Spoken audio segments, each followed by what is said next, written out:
So as I said in my last video, I'm going to read the poem that I had to write for English. It's supposed to be about someone famous. It's an elegy, which is like a poem about someone who died. I don't think it's necessarily about someone who died, but a serious topic, and that just happens to be our topic. And it's supposed to be about someone famous. I chose my brother because he's a DJ. He was a DJ, and that could sort of pass off as famous, right? Yeah. And to be quite honest, when a famous person dies, yeah, I respect the death, but I don't mourn.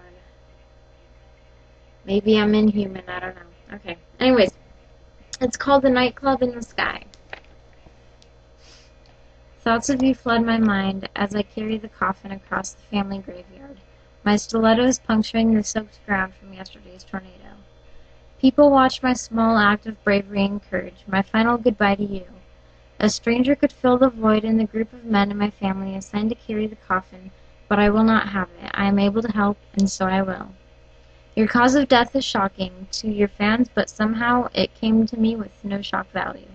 Suicide is interestingly typical amongst artists. While not shocked, I was angry, but only for a moment.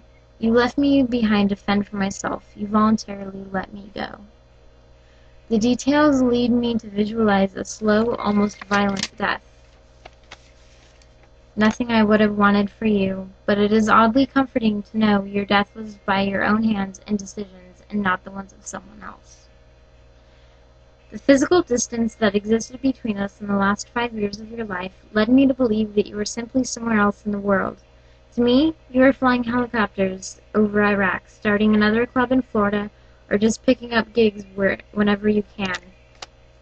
It's possible that you are working with all the people you always wished but never actually thought you would meet. However, your death is unavoidable at the end of the day. The bullet in your brain is also in my own, pulsating and infectious, never letting me forget. Alex's death may not have impacted the world, but for all of his fans, they were hit hard by his death. It is 2 years later, and letters are still written in my family about the little change he may have made in their life. In the beginning, it was difficult to see any progression in time, but as the years have gone on, the passing of time is inevitable and impossible to ignore. Everyone has a time to die. Some people die early and some live long lives. Some make the decision that they would like to do it themselves, and some people wait for their eyes to close and just drift away to wherever they're meant to go. Although his death was a surprise, and he is no longer creating his art on earth, his fans and I can take comfort knowing he's spinning for the angels in that big nightclub in the sky. Okay. So, it's much longer than everyone else's, and criticism is greatly appreciated. Like I said in my previous video, I tend to criticize my own writing a lot. Like, I have really high standards for my writing, and I don't know, whoever watches this, I would like some kind of feedback.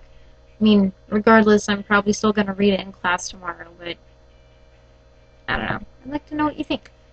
Bye, YouTube!